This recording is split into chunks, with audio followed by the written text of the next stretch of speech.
చరిత్రని అనేసి చెప్తున్నాయి కాబట్టి మేము దాని మీద అభ్యంతరం తెలియజేస్తున్నాం. ఇక మూడో అంశం వచ్చేసి ఈరోజు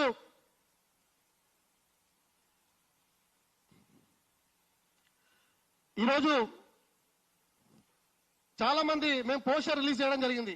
ఇది ముమ్మాటికి ప్రజావీరుడు పండుగ సాయన చరిత్రనే చాలా మంది సినిమా రచయితలు డబ్బుల కోసం వినోదం కోసం వక్రీకరిస్తున్నారు కాబట్టి మేము దీన్ని అడ్డుకుంటామంటే మళ్ళీ కొత్త అంశం తెర మీద తీసుకొచ్చున్నారు. ఏంటంటే ఈ హరిహర వీరమల్లు అనేది 13వ శతాబ్దంలో విజయనగర సామ్రాజ్యాన్ని స్థాపించిన హరహర రాయలు బుక్కరాయలకు సంబంధించిన చరిత్ర. అందులో హరిహర రాయలు ఏదైతే ఒక క్యారెక్టర్ ఉందో దాన్నే పవన్ కళ్యాణ్ గారు పోషించారు. అదే చరిత్రను మేము ఈరోజు హరిహర వీరమల్లు అనే పేరుతో చిత్రం తీస్తున్నామనేసి వాళ్ళు చెప్పడం జరిగింది. ఇందులో ఇప్పటి వరకు రిలీజ్ అయిన 2 ట్రైలర్లు కావచ్చు, వాళ్ళు చెప్తున్న అంశాలకు సంబంధించి కావచ్చు, ఇదే హరిహర వీరమల్లు అనే చిత్రానికి సంబంధించి కావచ్చు, మాకు కొన్ని అభ్యంతరాలు ఉన్నాయి.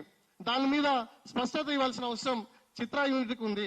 అదేంటంటే ఈరోజు